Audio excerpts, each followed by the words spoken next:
대체할 수 없는 정통 경제 방송 박근영의 데일리 힌트 시간입니다. 오늘은 3월 6일 목요일 방송입니다. 자, 오늘 일부 댓글창을 보니까 마벨에서 한 방 맞고 LS 그룹주에서 한 방 맞았다. 충분히 이해가 되는 상황이고, 자, 5장 들면서 LS 그룹주들이 갑자기 급락했죠. LS 일렉트릭을 포함한 종목들 빠지면서 어제 분위기가 괜찮았던 일부 전선주들도 역시 부정적인 영향을 같이 받았던 것 같습니다. 그런 내용들은 오늘 내용 중에 좀 들어있으니까 왜 그랬는지 간단하게 좀 이따 설명드릴 거고요. 시장이 오늘은 명확하게 지수로 따진다면 거래소 쪽이 그래도 선전을 했고, 코스닥 쪽은 의외로 주가가 많이 빠졌습니다. 특히 알테오젠 이런 종목들이 크게 빠지면서 시총 상위 관련된 종목에 대해서 일부 외국인들 매도세가 좀 있었지 않을까 생각을 해보면 될 것 같고요. 극명하게 좀 갈리면서 반도체 소부장들 IT 쪽 오늘 빠지면서 알테오젠 등과 같은 일부 대형주까지 코스닥 시장에서 상당히 부담스럽게 지수가 밀렸다 이렇게 볼 수 있겠고, 거래소 같은 경우는 IT 대형주들이 그래도 나쁘지 않았습니다. 특히 LG 이노텍 1분기 실적 서프라이즈 기대감에 대한 리포트가 나오면서 너무 저평가됐다는 점, 이런 부분들 때문에 LG 이노텍의 급등세, 그리고 삼성전자 등을 포함한 IT 부분의 상승, 그리고 통신주, 은행주 이런 쪽도 괜찮았고, 인터넷 관련주라든지 이런 쪽도 어느 정도 버텨줬고요.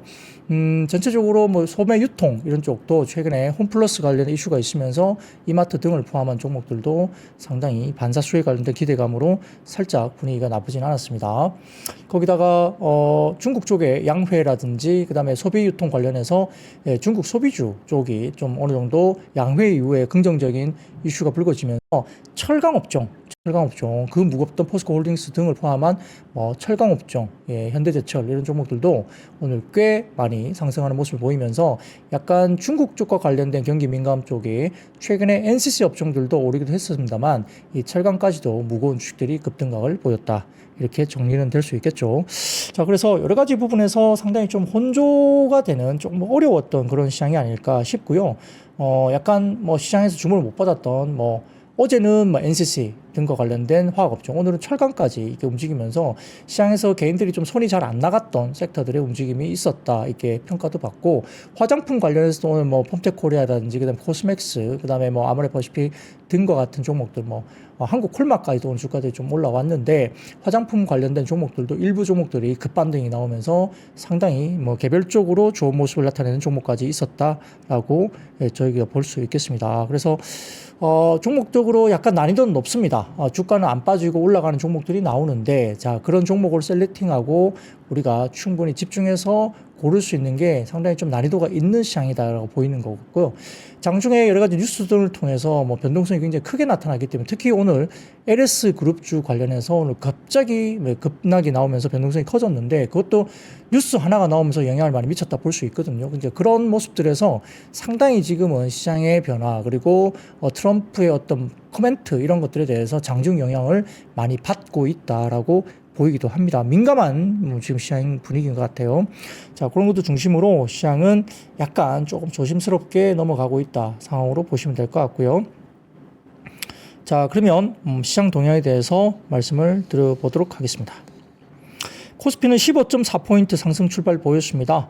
장 초반에 2차 전지주가 상승 출발을 했죠. 상당히 장 초반에는 상당히 세게 나갔습니다. 상당히 좋게 상승세를 보였는데, 장 중간에는 상승폭을 많이 줄이기도 하고 마이너스 전환되는 종목들도 보이기도 했고요. 아마 2차 전지 쪽은 일부 관세 유예 관련된 이슈가 조금은 긍정적으로 장 초반 반응을 하지 않은가 싶습니다. 그 외에도 포스코 홀딩스단지 일부 철강 쪽도 상당히 긍정적으로 급반등이 나왔고요. 자동차와 부품주, 그리고 강관, 가스관, 그리고 전선, 우주항공, 방산, 은행, 편의점, 인터넷, 항공 등 관련 섹터가 강세 출발 보였습니다. 자, 미국 주식시장은 예상치를 하회한 ADP 민간 고용이 나왔는데, 그럼에도 불구하고 ISM 서비스업 지수가 개선됐고 관세 우려 완화 등으로 어제 상승을 했습니다. 제가 어제 방송 중에 말씀드렸지만, 어제 우리 한국 시장은 미국 시장에 하루 일찍 선반영해서 주가가 올랐다라고 제가 언급을 드렸는데, 그런 현상이 실제로 나타났고요. 그 외에도 ADP 민간 고용이나 ISM 서비스 지수 관련된 지표는 이제 어제 늦게 방송이 됐는데, 결국 이런 것들도 같이 혼합되면서 전반적으로 시장은 올랐습니다. 자, 7일 고용보고서 대기하는 와중에 발표된 ADP 민간 고용인데 첫 번째 자료를 좀 띄워주시면 ADP 민간 고용이 7만 7천 명으로 예상치가 18만 6천 명인데 크게 하회했습니다. 민간 고용 부분들이 상당히 좀 어렵게 나왔다는 것이 일단 어제 이야기가 된 상황이고요. 자, 그 다음 표를 보여드리면 ISM 비제조업 구매자 지수입니다. 이게 ISM 서비스업 지수로 보이는데 이게 53.5로 인해서 예상치 52.5를 상회했습니다. 자, 우리가 기본적으로 미국 시장에서는 서비스업 한 90%, 일반 제조업, 매니팩처링이 일단은 한 10% 정도 보신다면 이 서비스업 쪽이 좀 더 중요도가 좀 높다고 볼 수 있습니다. 그래서 제조업 지표 관련된 부분들이 약간 주춤은 하더라도 이 서비스업 관련된 부분들이 좀 좋아지면 그래도 미국 시장에서 어느 정도 더 긍정적으로 좀 보는 경향이 좀 있는데 역시 ISM 서비스업 지수가 시장 예상치를 상회하면서 시장 금리가 상승 쪽으로 좀 돌아서는 모습을 보였습니다. 금요일 고용보고서 중요성이 더 높아지고 있는 상황이죠. 그래서 어제 ADP 민간 고용이 예상치를 크게 하회한 모습이 나타났는데 7일 날 고용보고서가 어떻게 나올 것인가 또 변수가 남아있다 볼 수도 있겠습니다. 자, 그리고 관세 우려는 다소 좀 완화됐습니다. 멕시코, 캐나다산 자동차 관세에 대해서 1개월 면제 발표가 나왔습니다. 조금 지연된 거죠. 유예가 된 걸로 볼 수 있는데 아마 여러 로비가 있었던 걸로 보입니다. 자동차 업계 사람들이 트럼프에게 전화를 걸어서 약간 이런 식으로 요청을 한 걸로 보이고요. 이러한 약간의 의견 전달 이런 것들 강력한 의견 전달이 나오면서 이 트럼프가 일단 한 달 정도를 유예를 했습니다. 추가 면제 가능성도 있다고 백악관이 언급을 하는 등 일부 굉장히 좀 우려가 완화되는 모습을 나타내고 있는데 이게 완전히 없어지는 게 아니라 한 달 정도 유예이기 때문에 아직까지는 글쎄요, 완전히 관세에 관련된 이슈가 마무리됐다 보기는 좀 어렵습니다만 아무튼 굉장히 조금 우려가 많았던 상태에서 한 달 정도 유예가 된 점에서 반등이 나왔다 볼 수 있으면 될 것 같고요. 코스피는 외국인 현선물 동반 순매수 속에 2거래일 연속 상승세를 보였습니다. 관세 우려가 완화된 영향이고요. 업종별 순환매가 나타났죠. 특징적으로 오늘 철강 업종이 많이 올랐다는 것이 순환매 쪽에 하이라이트가 될 수 있겠습니다. 자, 삼성전자는 4거래일 만에 외국인 순매수가 재개됐고 오늘 인터넷과 방산, 자동차, 음식료 업종이 지수 상승을 주도했습니다. 특히 음식료 같은 경우도 일부 가격 인상 효과 있었는데 자, 방산 쪽도 상당히 좋고 조선업종도 일부 삼성중공업 등도 장중에 나쁘지 않은 모습이었지만 실질적으로 음식료, 그러니까 필수 소비재도 올라가고 있다는 거죠. 그래서 방산과 같은 약간의 리스크, 시장에 대한 어떤 전쟁 리스크, 방위비 분담 이슈 이런 것들도 있지만 이 필수 소비재가 같이 올른다는 거죠. 그래서 약간 우리가 시장에서 약간 좀 두렵다, 약간 우려를 갖고 있다 이런 느낌이 좀 들어요. 센티적으로. 그래서 필수 소비재, 음식료 이런 것도 땡기고 그 다음에 방산이라든지 이런 쪽 약간 우리가 불확실성 갖고 있고 여러 가지 좀 우려가 있는 이런 쪽으로 같이 올라간다는 점이 특징으로 볼 수 있겠습니다. 자, 그래서 트럼프발 알래스카 LNG 프로젝트 참여 기대감 속이 지속되고 있고 철강이 오늘 올라왔고 휴스틸, 세아제강 등의 종목들이 52주 신고가 경신을 하기도 했습니다. 휴스틸, 넥스틸 이런 종목들이 최근에 눈에 띄게 분위기가 있었죠. 유럽 방위비 증가 기대감에 한국 항공우주 LIG 넥스원, 특히 오늘 LIG 넥스원이 상당히 장중 좋은 모습을 보이기도 했는데 하나 에어로스페이스 등 모두가 50주 신고가 경신을 장중에 보여줬습니다. 네이버와 카카오도 투자 의견 상향 보고서가 나오면서 그 영향의 동반 상승세가 나타났고요. 신규 커머스 앱과 오픈 AI 협업 기대감이 역시 네이버, 카카오 쪽에 상존을 하고 있는 것 같습니다. 아까 말씀드렸던 목표주가 상향 조정도 오늘 리포트가 나왔고요. 음식료 쪽에는 신라면이 농심 쪽에서 1,000원으로 인상을 했습니다. 야, 이제 라면이 이제 950원인가요? 예. 1,000원 쪽으로 인상이 들어왔고요. 라면, 과자 등 주요 제품군 평균 7.2% 인상 소식이 있었습니다. 가격 상승 기대에 업종 전반적으로 음식료가 일단 긍정적인 모습을 나타내는 하루였고요. 자, 미국이 우크라이나 지원 중단을 했지만은 협상이 완전히 결론된 것은 아닙니다. 아마 이틀 만에 다시 한번 협상 테이블이 지금 마련되고 있다 이야기도 나오고 있는데 실무에 대한 개최 합의 소식이 있었죠. 그래서 이 부분에 대해서 약간 안도를 하는 모습인데 코스닥은 개별 악재에 따른 반도체와 제약바이오 약세가 지수 하방 압력으로 작용했습니다. 특히 알테오젠 같은 경우가 할로자임과 키트루다 피아주사 특허 분쟁 가능성 보도에 하락세를 나타냈습니다. 월스트리트 저널의 보도인데 자, 이것과 관련해서 분석 분석이 여러 가지 많이 나옵니다. 이게 악재이냐 아니면 악재가 아니다 말들이 많았는데 그건 좀 더 여러분들이 좀 한번 찾아보시면 좋을 것 같고요. 뭐 악재가 아닌 걸로 보는 시각이 좀 더 많은 것 같은데 시장은 외국인들 매도가 집중되면서 사실은 이렇게 많이 빠지고 있는 모습이 알테오젠이 좀 나왔죠. 조금 오늘은 차트를 좀 부러뜨리는 그런 모습 정도로 5%대 약간 하락폭이 좀 낙폭이 컸다 이렇게 볼 수도 있겠습니다. 그래서 제약바이오 투심이 좀 위축이 됐고요. AI 반도체 밸류체인도 마벨 테크놀로지 주가 하락 속에 연동되면서 부진한 모습을 역시 같이 나타냈습니다. 자, 그 외에도 오늘 인터넷 방송 관련해서 좀 좋지 못했는데 특히 수비라는 종목이 있죠. 매도 의견, 그 다음에 TP 하향 리포트가 오늘 나왔습니다. 아예 매도라고 리포트가 나왔죠. 그래서 아주 뭐 용기 있게 사실은 수비에 대한 매도 리포트가 나왔다는 점도 우리가 오늘 주목을 했었어야 되는 거고요. 그 다음에 삼성과 레인보우 로보틱스 기업 결합 소화 이후에 차익실현이 나오면서 일부 로봇 관련주도 하락을 보이기도 했습니다.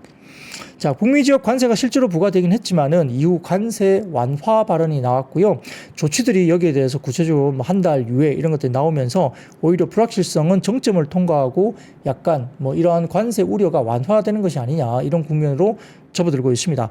백악관은 미국과 멕시코, 캐나다 협정 요건을 만족하는 자동차 기업들에 대해서 1개월 관세 유예 조치를 발표했고요. 전일 러트닉 상무부 장관은 멕시코, 캐나다와의 관세 수준이 중간 지점에서 합의될 수 있다고 언급하면서 농산물에 대한 관세도 면제를 검토 중이라는 후속 보도까지 나오기도 했습니다. 자, 독일에서는 선거 이후에 프리드리히 메르츠 총리 후보자가 연립정부 구성 과정에서 재정 건전성 규제, 이게 부채 브레이크 개혁안을 발표를 했습니다.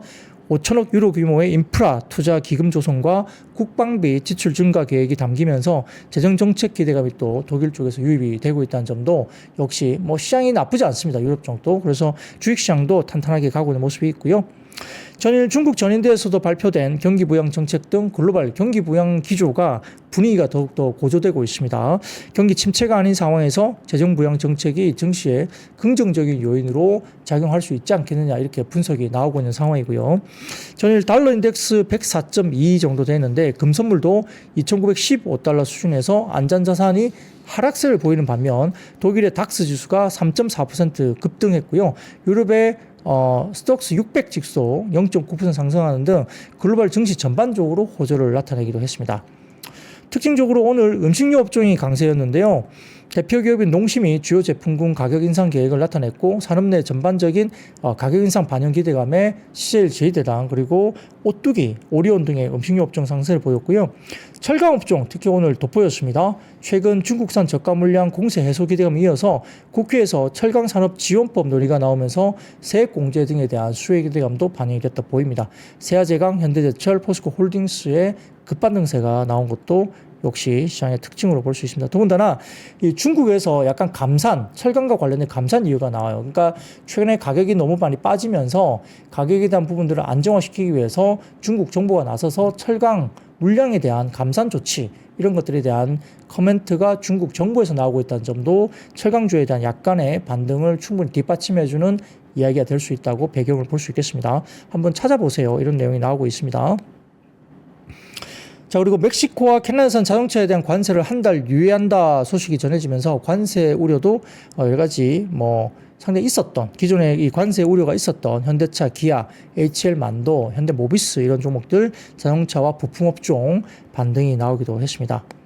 반면 이제 반도체 업종이 약세였는데 중국 기업들의 추격과 미국의 관세로 반도체 수출 증가폭이 전년 대비 감소할 것이라는 한국은행의 전망 업종 전반에 대해서 우려감이 유입됐고요.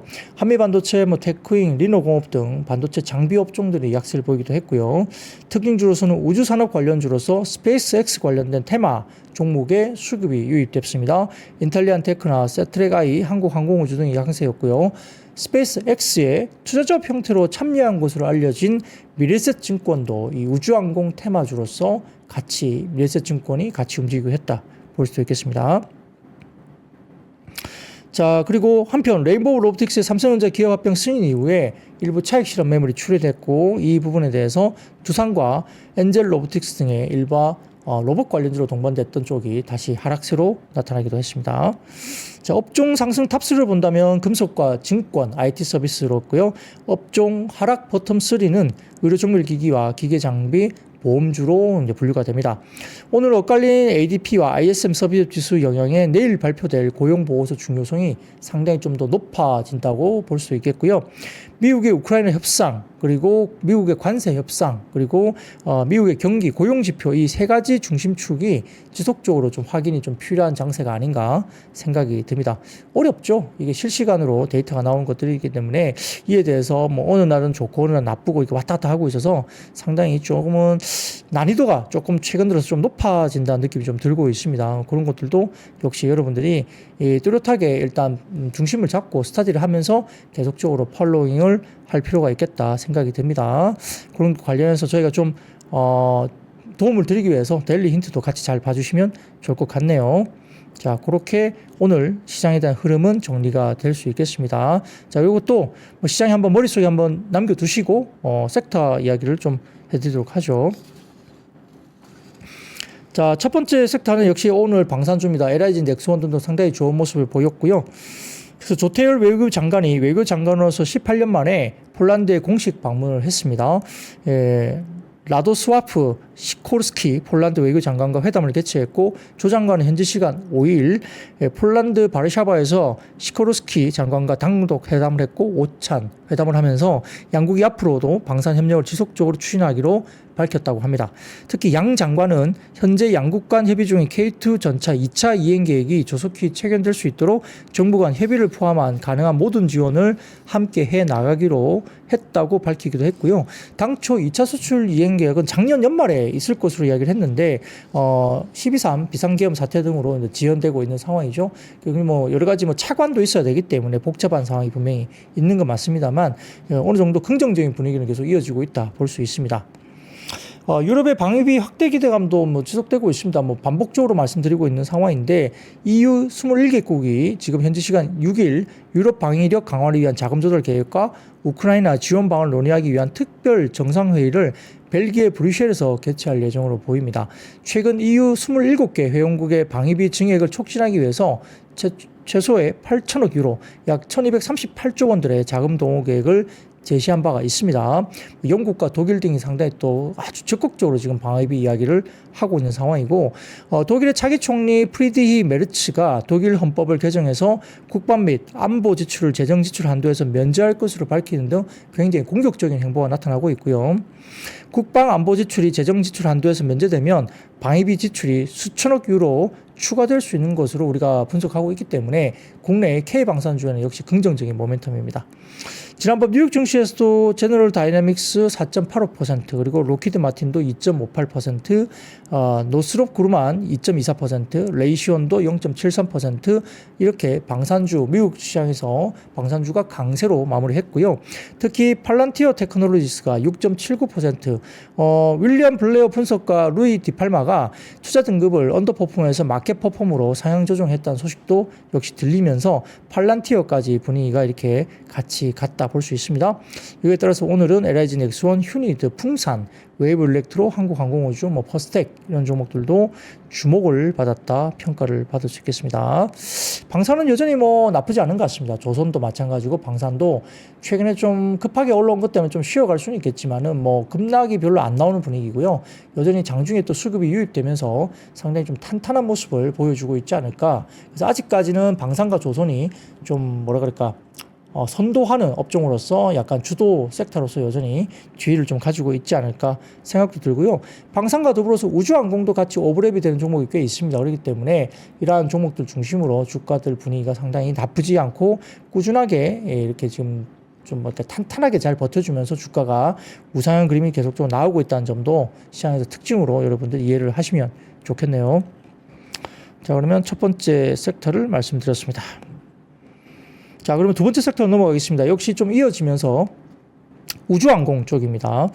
지난밤 뉴욕 증시에서 레드와이어 12.87%, 그리고 비아셋이 12.57%, 로켓 랩이 7.4%, 플래닛 랩스가 6.71%, 인투이티브 머신스가 4.75%, 미국의 우주 관련주가 이렇게 강세를 보이기도 했습니다.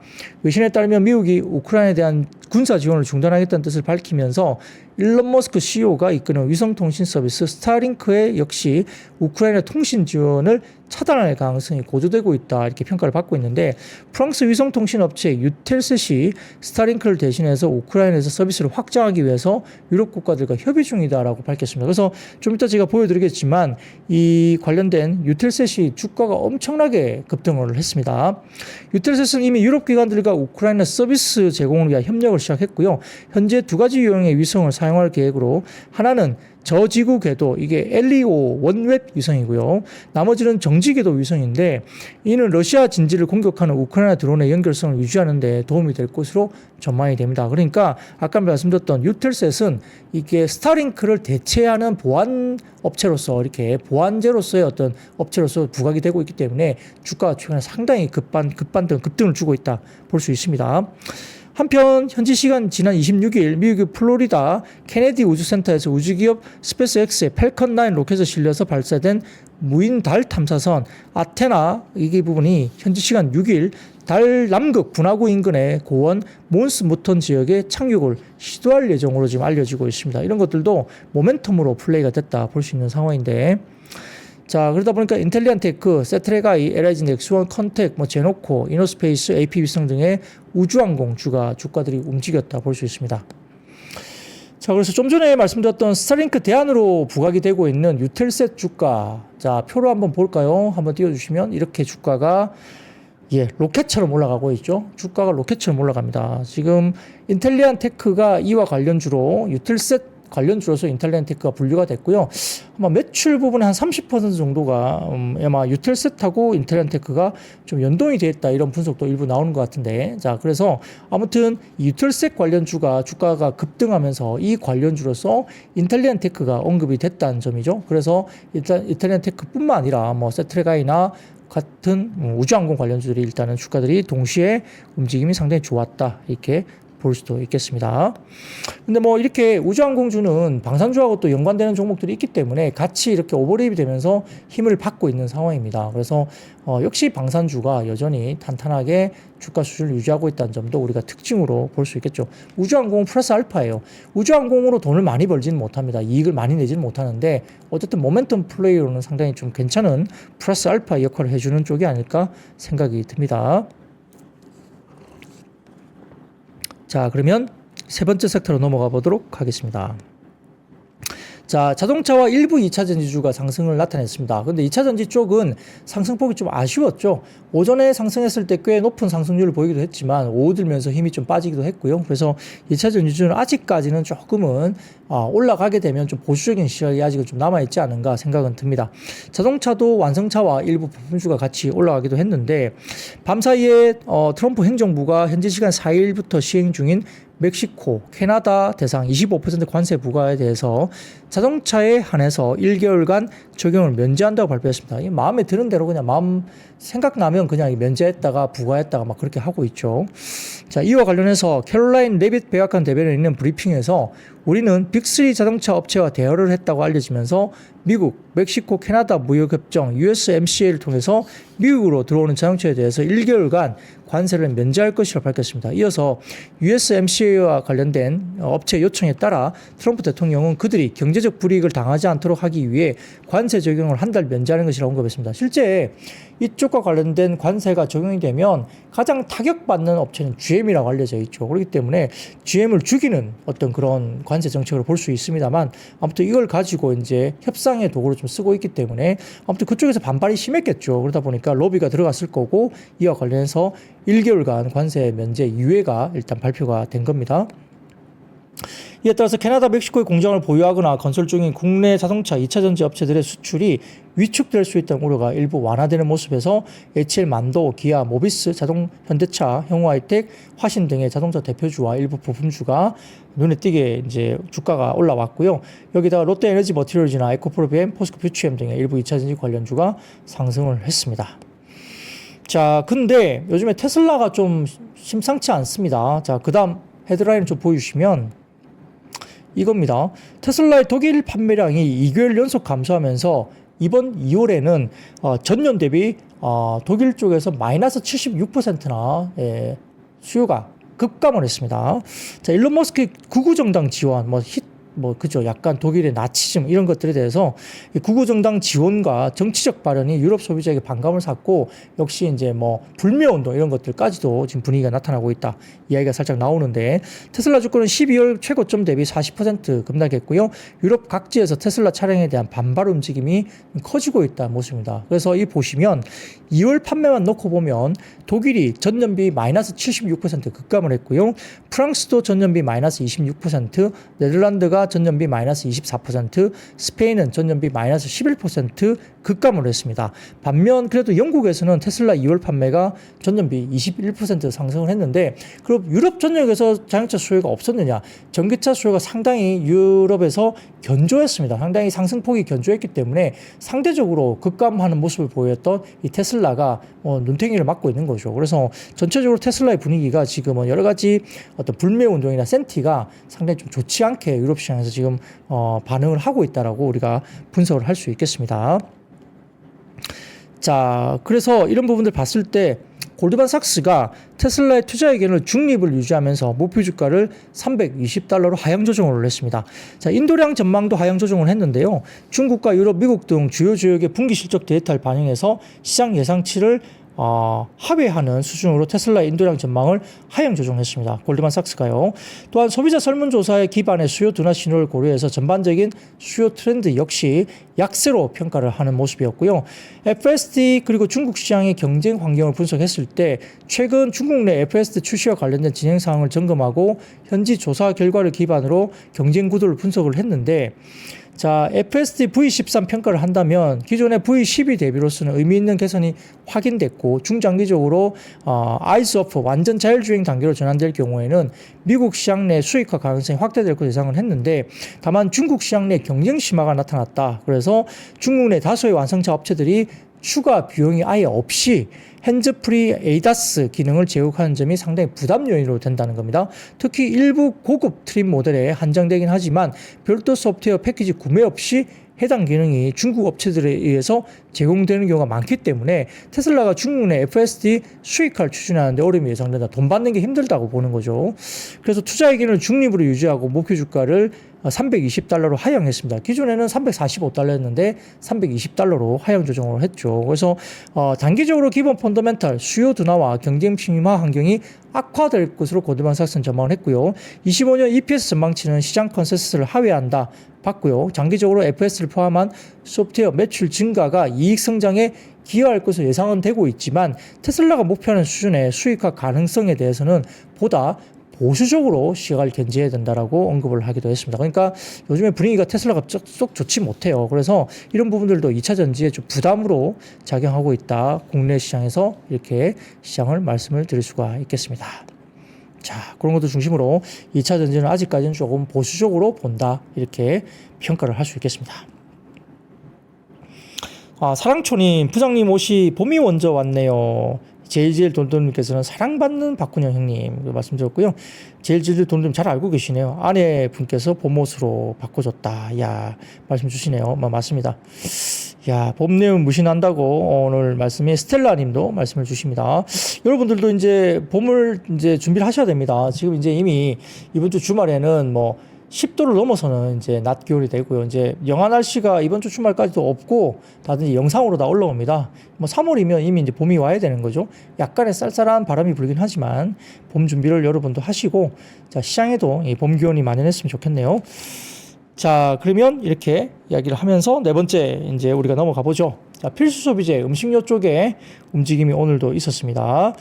자, 23년 7월 정부의 가격이나 압박에 라면, 신라면과 새우깡 가격을 내렸던 농심이 오늘 17일부터 가격을 23년 6월 수준으로 되돌린다라고 밝혔습니다. 이게 되돌리게 됐을 때 우리가 이제 생각해 보면 가격을 내릴 때 글쎄요, 안쪽에 물량, 그러니까 이제 총 용량이죠. 우리가 들어갔을 때 뭐 과자면 과자, 뭐 라면이면 라면 이렇게 가격을 내리면서 안에 과자량을 줄이면 안 되잖아요. 그래서 이제 그런 것도 중요한데 아무튼 가격은 다시 23년 6월 수준으로 되돌린다면서 가격을 다시 올린 겁니다. 이번 가격 인상은 22년 9월 이후에 2년 6개월 만으로 신라면과 새우깡을 포함해서 라면과 스낵 브랜드 56개 중 17개 브랜드 출고가를 평균 7.2% 인상할 예정으로 보입니다. 자, 그 다음 사진 하나 보여드릴까요? 머니투데이에서 올려주신 이제 자료입니다. 보시면은 여기 가격이 좀 나와 있죠. 이에 따라 신라면 가격은 소매점 기준 950원에서 1000원으로, 새우깡은 1400원에서 1500원으로 각각 오를 예정이고요. 신라면 외에 너구리 등의 가격도 오는 17일부터 인상되고, 주요 제품 가격 인상률은 출고 가격 기준으로 신라면 5.3% 인상, 너구리가 4.4% 인상, 안성탕면이 5.4%, 짜파게티가 8.3%, 새우깡이 6.7%, 쫄병 스낵도 8.5% 인상을 합니다. 자, 이런 것들 한 4, 5% 정도 가격을 인상한다고 우리가 안 사 먹지는 않을 것 같습니다. 그래서 이렇게 가격 인상이 되고 있는 상황이고요. 보시면 농심뿐만 아니라 빙그레도 지금 화면 보시면 이렇게 평균 인상 14.7% 빙그레도 올라가고, 롯데 웰푸드도 9.5%, 파리바게트도 5.9%, 오리온도 10.6% 올라가고요. 오뚜기 같은 경우는 컵밥이라든지 사골곰탕 12.5에서 20% 가격이 올라갑니다. 쭉쭉쭉 동아우츠카, 스타벅스, 할리스, 컴포즈 커피까지도 가격 인상이 올라가고 있죠. 그래서 이 먹는 먹거리가 올라간다는 것이 상당히 좀 부담스럽습니다. 자, 그런 것들도 여전히 보시면서, 근데 이렇게 올라가도 또 우리가 지갑을 열 수밖에 없죠. 이렇게 뭐 그냥 빵이라든지 과자라든지 라면 종류라든지 기본적으로 좀 먹는 일반적인 것들이 조금 올라도 그래도 지갑을 열게 되어 있습니다. 필수 소비자들은 좀 그렇거든요. 그래서 이런 것들이 좀 받아들이는 분위기로 갈 수 있는데, 여튼 뭐 좀 가격 인상했을 때 잘 안 사게 되는 것은 명품이라든지 뭐 옷 종류, 특히 남성복 이런 것들은 잘 안 사잖아요. 뭐 그런 것들이 이제 뭐 특히 우리 아버지들 주로 이제 신는 것들이 구두, 뭐 그다음에 남성복, 뭐 이렇게 양복, 수트 이런 것들은 제일 늦게 사거나 거의 안 삽니다. 아예 포기하죠. 대부분 뭐 아이 제품들은 좀 사주게 되고, 그다음에 와이프들은 꼭 사죠. 예, 그리고 예, 아빠들은 거의 못 삽니다. 예, 그런 뭐 이렇게 돼 있잖아요. 그런 것들이 순서대로 그렇는데, 아무튼 농심 관계자는 그동안 소비자 물가에 미치는 영향을 고려해서 원가 절감과 경영 효율화를 추진하면서 가격 압박을 좀 견뎌왔다고는 하는데, 원재료비와 환율이 또 상승하면서 가격 조정이 저실한 상황이다, 이렇게 이야기를 하고 있는 것 같습니다. 그래서 오늘 음식료가 농심을 비롯해서 오뚜기, 오리온, 삼양식품, 제일지당 등의 음식료 업종 테마가 상승을 했습니다. 최근에 일부 해운주도 주가 움직이면서 물류비 이런 것들도 일부 영향도 미쳤을 것이고, 원재료도 이제 달러가 이제 많이 올라가니까 일단 달러 베이스로 원화 기준으로 했을 때는 원가율이 조금 더 압박을 받았을 것이다, 이렇게 생각을 해볼 수도 있겠습니다. 자, 그런 것도 중심에 보시면 좋을 것 같고요. 자, 그러면 다섯 번째 섹터입니다. 중국 소비 관련주 상승을 보였습니다. 4일부터 중국 양회가 개최되고 있는 가운데 리창 총리가 전국 인민대표회의 개막식 업무 보고에서 올해 경제 성장률 목표를 지난해와 같은 5% 안팎으로 설정을 했고요. 경기 부양책을 발표를 했습니다. 중국 정부는 우선 올해 재정 적자율을 GDP 4% 수준으로 대폭 확대할 계획입니다. 재정 적자를 확대하면 경기 부양을 하겠다는 거죠. 이는 지난해보다 1%포인트 늘어난 수치이고요. 역대 최대 수준까지 올렸습니다. 이와 함께 중국 정부는 1조 3천억 위안 약 260조 원 규모의 초장기 특별국채를 발행하고, 이 가운데 3천억 위안 약 60조 원은 소비 활성화를 위해서 이구 환신 정책에 배정할 걸로 보이죠. 이구 환신하면은 뭐 자동차, 가전, 스마트폰 이런 쪽에 효과가 나타난 걸로 보입니다. 또한 지방정부 채무 상환을 위해서 4조 4천억 위안 880조 원 규모의 특별 채권도 발행하면서 국영은행의 자본금 확충을 위해서 5천억 위안 약 100조 원 규모의 특별 국채도 따로 발행해서 기업과 가게에 더 많은 대출을 제공하기로 밝혔습니다. 아울러서 AI 스타트업 딥시크로 대표는 첨단 산업에 대한 투자와 지원을 늘리겠다고 밝히면서 이를 위해서 R&D 예산 규모를 지난해 대비 10% 늘어난 3,981억 위안 약 80조 원 정도로 책정을 한 것으로 보입니다. 더군다나 최근에 뭐 왕이가 이제 국내에 안 들어왔잖아요. 그래서 이 때문에 일부 중국 소비주가 빠지기도 했습니다만, 근데 아마 그럼에도 불구하고 역시 올해 내년 각각 한국과 중국에서 열리는 에이펙 개최를 앞두고 빠르면 이번 달 한국에 문화사절단을 파견할 것으로 전망되고 있는데, 이게 정상적으로 문화사절단이 파견되는 게 정상적으로 들어온다면 중국 소비주 관련주는 다시 리바운딩이 나올 가능성이 있다고 보입니다. 여기에 따라 중국이 문화 개방을 통해서 상반기 내에 드라마나 뭐 K-팝, 영화 등의 유통을 뭐 허용하지 않겠느냐 기대감이 좀 있는 상태이고요. 또 한한령이 풀리면은 뭐 8년 만에 중국 시장이 더 좀 긍정적으로 좀 풀리는 것이 아니냐 이렇게 평가를 받고 있습니다. 토니모리 뭐 마녀공장 관련된 화장품주가 올라가기도 했고, 특히 오늘은 코스맥스의 상승폭이 상당히 두드러지게 나타나고 있습니다. 저는 그런 것도 되고 있는 상황이고요. 그 외에도 면세점과 카지노, 그 다음에 일부 영상 콘텐츠, 웹툰, 영화 관련 섹터가 올라왔는데, 역시 쌈지엔터 같은 경우는 오늘 리포트가 나오기도 했죠. 뭐 그런 것들도 긍정적으로 봤고요. 덱스터 같은 경우도 아마 이번에 미키 17 관련된 영화와 아마 좀 관련주로서 덱스터도 일부 이야기가 되고 있는 것 같죠. 대온 미디어, 스튜디오 미로 이런 종목들도 언급이 됐고요. 그다음에 음원 음반 관련된 종목들도 일부 YG 플러스나 NHN 벅스라든지 CJEM 이런 종목들도 주가가 일단 반등이 나왔다 볼 수도 있겠습니다. 저는 오늘 이 방송 끝마치고 미키 17 영화를 예약을 해놨습니다. 그래서 영화를 좀 보고 어떤지 저도 좀 평가를 해볼 것 같은데, 뭐 봉준호 감독 영화이기 때문에 뭐 기대감이 상당히 너무 높게 가면 또 문제가 될 수 있겠지만은 재밌다고 하는 쪽도 많으니까 한번 보고 오려고 합니다. 기대감을 갖고 있습니다. 예, 죄송합니다. 자, 물 한잔 마시고 다시 한번 다른 섹터로 한번 넘어가 보도록 하죠.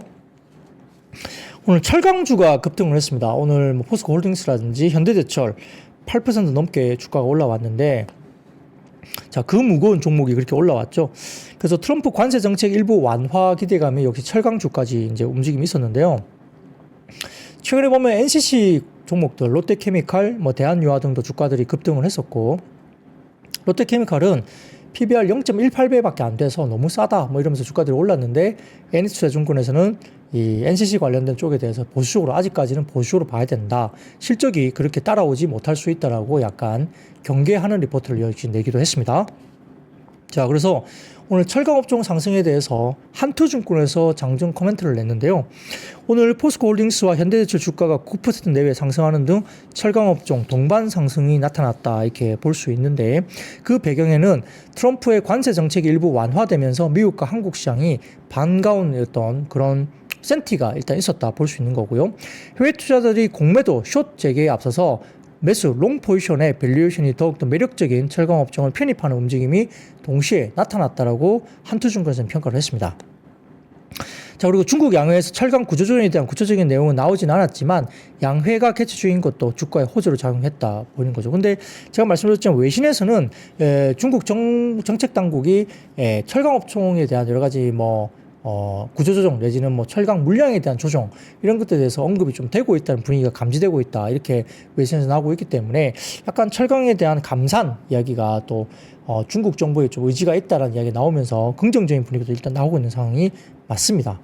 자, 그래서 한투증권에서는 업황에 대해서는 뭐 급등을 지지할 만한 변화는 보이지는 않는다. 다만 밸류에이션 매력이 고조되고 있고 머니플로우 이렇게 약간 롱 포지션에 대한 밸류에이션 매력적으로 본다. 그리고 중국 구조조정의 기대감도 있기 때문에 저가 매수 관련된 이러한 또 매수세가 단기에 일부 좀 들어온 것 같다라고 평가를 했습니다. 근데 뭐 연속성이 있을지에 대한 여부는 좀 지켜봐야 되겠죠.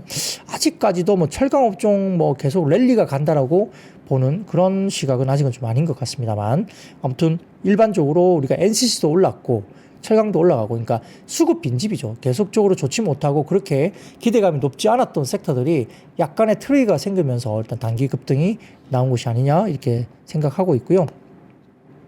한투증권에서는 철강업종 관련된 수급이 이 바게닝 헌팅이라고 표현합니다. 그래서 저가 매수 관련된 수급이 일부 단기에 들어왔다라고 평가를 하기도 했습니다. 자, 뭐 이런 것들도 지켜보시면 좋을 것 같고요. 근데 뭐 철강업종이 좀 오르면 또 어떻게 철강업종이 어떻게 더 갈 것인지, 아니면 또 NCC처럼 석유화학처럼 경계를 해야 될 것인지 아마 커멘트가 또 나오지 않을까 생각은 듭니다. 그런 것도 한번 나중에 다시 한번 그런 것들이 나오면 또 소개를 해드리도록 하겠습니다. 자, 그런 것도 보시면 좋을 것 같고요. 사는 산님, 제가 이제 아까 미키 17 영화 보러 간다고 말씀을 드리니까 데이트 가시는구나 어쩐지 말씀드렸는데요. 데이트 가는 게 아니고 저는 영화는 혼자 보러 갑니다. 예. 영화는 와이프하고 보러 가는 게 아니죠. 그리고 혼자 보러 가고요. 저는 주로 둘째 아기가 이제 10살이라서 아이들하고 보는 걸 좋아하고요. 집사람은 별로 영화 안 좋아해요. 그래서 한번 이야기를 했더니 예전에 제가 영화를 굉장히 좋아하고 뭐 뮤지컬이나 공연 이런 것들 뭐 이런 것도 굉장히 좋아하는데 예전에 데이트할 때 제가 이제 저희 와이프를 이제 많이 데리고 가니까 자기는 별로 안 좋아하는데 저를 그냥 따라왔었대요. 그래가지고 결혼 이후에는 와이프하고는 잘 안 갑니다. 영화 보러 가면 혼자 보러 가거나 제 아이들 데리고 이제 같이 보는 영화를 보는 걸 좋아해서 그래서 아이들은 영화를 되게 좋아해요. 저 때문에 그게 습관이 좀 생겼거든요. 그래서 영화나 공연이나 이런 거 보는 걸 굉장히 좋아하고요. 집사람은 안 좋아해요. 그래서 저는 영화를 혼자 보러 갑니다. 데이트 아닙니다. 자, 그 다음 섹터로 넘어가 보도록 하죠. 그 다음은 전선과 전력 설비가 일부 하락을 했습니다. 자, 표를 보여드릴게요. 미국 상무부의 우회 수출 혐의 조사에 대한 국내 11개 전선업체 대응 일지입니다. 요거는 쭉 일지를 한번 쭉 화면상으로 보시면 될 것 같고요. 근데 왜 오늘 전선과 전력 설비가 빠졌느냐? 언론에 따르면 미국 정부가 최근 한국이 수출하는 알루미늄, 연선, 케이블의 86%에 이르는 반덤핑 상계 관세를 부과하기로 결정하면서 관세 폭탄 우려가 현실화되고 있는데 자, 이것과 관련해서 트럼프 2기 행정부 출범 이후에 한국을 대상으로 한 첫 번째 무역 제재가 LS전선 등의 해당 기업들의 무사안일한 대응에서 비롯된 것으로 알려졌다. 이렇게 뭐 좀 기사가 나온 것 같아요. 전선업계 1위인 LS전선은 한국이 중국의 우회 수출 통로 역할을 한다고 의심하는 미국의 해명 요구에 대해서 아예 응하지 않았고 LS전선의 자회사 가온전선은 미국의 해명 요구서를 국제우편으로 보냈다는 사실을 모르고 있다가 답변 기한을 6개월이나 넘겨서 자료를 보내는 등 약간 초동 대응이 좀 미흡하게 대응되면서 관세 폭탄을 피하지 못했다라고 알려졌습니다. 야, 이건 좀 아쉬운 거죠. 예, 그렇습니다. 그래서 지난 1월 27일 공개된 연방 관보 등을 보면 LS전선과 가온전선, 대원전선, 태화, TMC 등의 국내 5개 전선 제조업체는 미국이 요구한 기한 내에 아무런 조치를 하지 않았고 1kV 이하의 알루미늄 절연 케이블 이 반덤핑 52.79% 그리고 상계 관세 33.44% 부과 대상으로 최종 지정된 것으로 전해졌습니다. 특히 이번 제재는 국가 단위 차원에서 이런 조치여서 한국은 해당 제품의 중국산 우회 수출국으로 분류된 것으로 알려졌다고 합니다. 그러니까 좀 초동 대응이 되게 아쉽게 된 거죠. 그래서 오늘은 뭐 LS 그룹주가 많이 빠졌고 일진전기나 다른 전선, 뭐 전력설비 테마도 같이 빠졌는데, 근데 LS 그룹이 유독 오늘 많이 급락한 것은 LS 그룹 회장께서 중복 상장이 성장을 위해서 불가피하다는 뉘앙스로 언급을 했다는 기사가 나왔습니다. 자, 이 기사가 나오면서 급락세가 더 좀 심해졌다 이렇게 볼 수 있겠죠. 좀 아쉬운 코멘트였던 것 같아요. 그래서 중복 상장 이것이 불가피하다 이렇게 언급을 했기 때문에 시장에서는 이것에 대해서 좀 부정적인 센티로 반응을 하지 않았나 생각은 듭니다. 자, 그 외에 예탁원이 STO 테스트베드 6월 개시 예정 소식에 관련주가 일부 올라왔다. STO 관련주가 테마성으로 올라왔고요. 이재명 더불어민주당 대표가 차기 대통령 적합도 1위 소식이 나오면서 또 정치인맥 관련주가 역시 올라왔습니다. 자, 다음 주 정도 되면 윤석열 대통령 관련된 일부 평가가 나올 것으로 예상이 되고 있어서 아마 당분간 또 뭐 대선 관련된 이슈로서 정치 인맥 관련 테마주가 또 기승을 부릴 가능성이 높습니다. 이 정도로 마무리하겠습니다. 자, 오늘 준비한 얘기는 여기까지고요. 봄을 만끽하는 하루가 됐으면 좋겠습니다. 여러분 아시죠? I see you.